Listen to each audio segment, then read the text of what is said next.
టొట్టడాయ్ welcome to పెంటకుప్ప news channel. నేను మీ పెంటయ్య.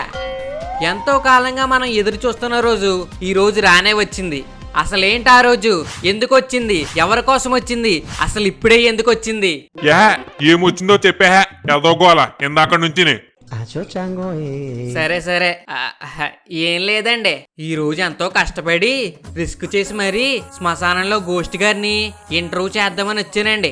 అంటే last time animals తో ఇంటర్వ్యూ చేసాం కదండి, అది ఫ్లాప్ అయిందని ఛానల్ వాళ్ళు ఇక్కడికి ఎంటేశారండి. సరే, ఈ సన్నివేశాలు నిపుణుల పర్యవేక్షణలోనే జరుగుతుంది. ఎవరు వీటిని ఏ శ్మశానంలోనే ప్రయత్నించకండి. Hello sir, madam sir, sir madam, ఎవరన్నా ఉన్నారు ఇక్కడ?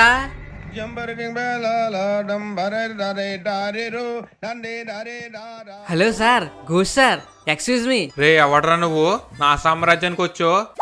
డీప్ స్లీప్ వేద్దాం అనుకుంటే డిస్టర్బ్ చేస్తున్నావు. అంటే నేను పెంటకుప్ప న్యూస్ ఛానల్ నుండి వచ్చానండి, నా పేరు పెంటయ్య. అందుకే నా కొంపు కొడుతున్నావు. ఊరే వస్తే వచ్చావు కానీ ఇక్కడ పెంట పెంట చేయకు. అదేం లేదండి, మిమ్మల్ని ఇంటర్వ్యూ చేయడానికి న్యూస్ ఛానల్ నుండి వచ్చాను. నేను ఏ ఇంటర్వ్యూ ఇవ్వనురా, పోయి ఇక్కడ నుంచి. మీరు ఇంటర్వ్యూ ఇచ్చే వరకు నేను వెళ్ళను. కాదు కూడదు అంటే ఇక్కడ పూజలు చేయించేస్తాను. ఏం పూజలురా? ఆయన ఎందుకు చేస్తావు? నా ప్లేస్కి వచ్చి నన్నే భయపెడతామని చూస్తున్నావా? తప్పక గాలి ఊదినంటే జ్వరం వచ్చేస్తుంది. ఆగండి, హనుమాన్ చాలీసా తెచ్చాను, ఇక్కడే చదివేస్తాను, చూసుకోండి. అయ్యి బాబోయ్, వద్దులేరా బాబు, జిడ్డుగడ్లా తగులుకున్నావు.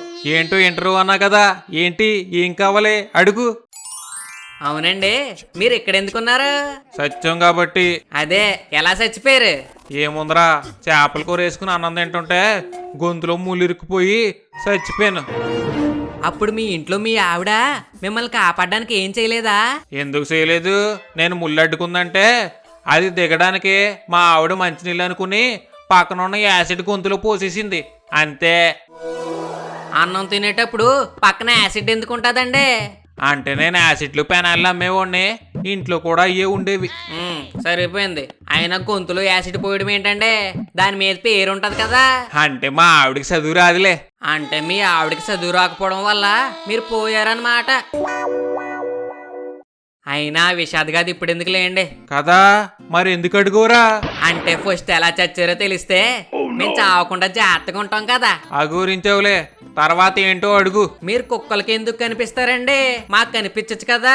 ఇప్పుడు చూస్తుంది నన్నే కదరా, కొంప తీసి దెయ్యంలో కాకుండా ఏ మహేష్ బాబులానో కనిపించట్లేదు కదా. అది కాదండి, రాత్రి 12 దాటాక రోడ్డు మీద కుక్కలు రెగ్యులర్ గా అరుస్తున్నాయి, వాటికే ఎందుకని. ఒరే పొట్టోడా, ఇప్పుడు నిజం చెప్పరా. పొట్టోడా? మేం మీకు కనిపిస్తే ఊరుకుంటారా? అంటే అది భయం వేస్తుంది కదండి. భయమా? మేం కనిపించకపోయినా సరే ఎవరైనా మామూలుగా భయపడితే చాలు, ఆ భయంతో మీరు ఏం చేస్తారో తెలుసా? అమ్మో, నా బిడ్డ భయపడ్డాడు బాబోయ్, ఏ గాలో పట్టేసిందని ఆ గుడికి ఈ మసీదుకి వెళ్ళి తాయెత్తులు తెచ్చి ఇంటికి నిమ్మకాయలు కట్టి దిష్టి తీయించేసుకుని ఎన్ని చేసేస్తారా. అప్పుడప్పుడు మాకే డౌట్ వస్తూ ఉంటది, మీరు నిజంగానే మమ్మల్ని చూసి భయపడుతున్నారేమోనని. అంటే మామూలుగా ఎవరైనా భయపడతారో? అదే నేను చెప్తున్నాను రా. భయపడినప్పుడల్లా మా మీద తోసేయడం ఎందుకని? ఇప్పుడు నువ్వు నా దగ్గరకు వచ్చావు, నువ్వు భయపడుతున్నావురా? లేదుగా, పైగా హనుమాన్ చాలీసా చదివేస్తానని తిరిగి నన్నే భయపెడుతున్నావు. ఆ నిందలు మాకొద్దనే అందరూ పడుకున్న తర్వాత కొత్తగా ఎవరన్నా పోయారేమోనని పలకరిద్దామని 12 దాటాక బయటకు వస్తాం. ఆ టైంలో ఆ కుక్కలు కూడా ఎవడ దొరుకుతాడా పిక్కలు కూరకేద్దామని చూస్తూ ఉంటే వాటికి మేము కనిపిస్తాం, మమ్మల్ని ఏం చేయలేవు కదా, అందుకే అలా అరుస్తూ ఉంటే. పోన్లేండి, ఇకపై కుక్కలు అరిస్తే బయటకు వచ్చి మిమ్మల్ని డిస్టర్బ్ చేయను. అయితే ఇప్పుడే వెళ్ళిపో. అసలే పక్క వీధిలో ఎవరో లేడీస్ పోయారంట, పలకరించి రావాలి. వెళ్ళిపోతానులేండి ఇంటర్వ్యూ అవగానే. బేగా అవగొట్టే, అసలే ఆడదీయాలని చూసి చాలా కాలమైంది. సరే కానండి, నాకు డౌట్ అండి. సరే ఏడు. ఇప్పుడు అరుంధతి సినిమాలో పశుపతి ఎలా దయ్యమయ్యాడండి? రే మెల్లగానే, అసలే ఆ పశుపతి గడిది పక్క శ్మశానమే. మళ్ళీ ఆడు గురించి మాట్లాడుతున్నామని పసికట్టాడు అనుకో, పగపట్టేస్తాడు. అది సినిమా కదండి. ఆ సినిమా చూసే పోయాడు.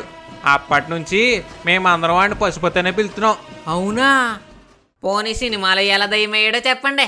మంత్రాలు తంత్రాలు రా, అది వేరే విద్య. వాడిని అరుంధతి సమాధి కట్టేయడం వల్ల దెయ్యంలో వచ్చాడు. ఆ అరుంధతి కూడా మా ఆవిడనే పశుపతిని పడుకోబెట్టేసింది. తరువాత దెయ్యం అయిపోయాడు. మరి పశుపతి చాలా బ్యాడ్ అంట కదండి. ఒరే, దెయ్యాల్లో కూడా మంచి దెయ్యం చెడ్డ దెయ్యం ఉంటాయి. నేను మంచోండి కాబట్టి సరిపోయింది. అదే ఏ బ్యాడ్ దెయ్యానికో దొరకాల్సింది. దొల్లకొట్ట దూపం వేసేద్దును. సర్లే, నెక్స్ట్ ఏంటో అడుగు. అసలు దెయ్యాలు ఎన్ని రకాలు ఉంటాయండి? ఏంటండి మాట్లాడలేదు? నువ్వు అడిగే దిక్కుమాలిన క్వశ్చన్స్కి మాటలు ఆటలేదురా. సర్లేండి, చెప్పండి. రికార్డ్ చేసుకో. దెయ్యాలు పలు రకాలు. ఆడదెయ్యం, మగదెయ్యం, మంచి దెయ్యం, చెడ్డ దెయ్యం.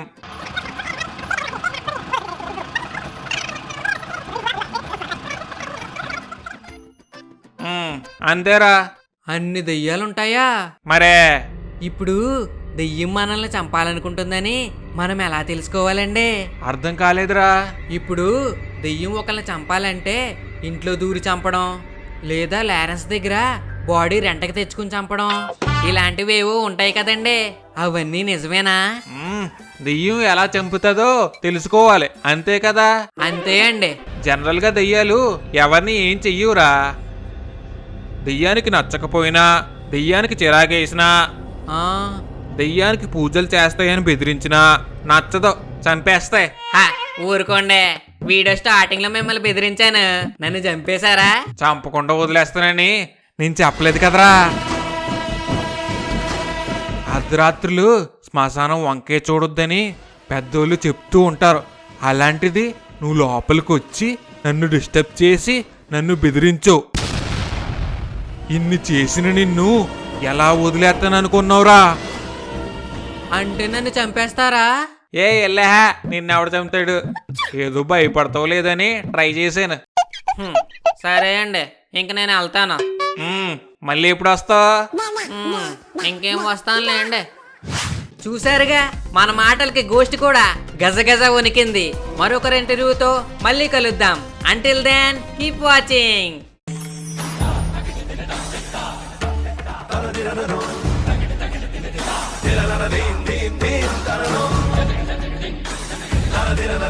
Da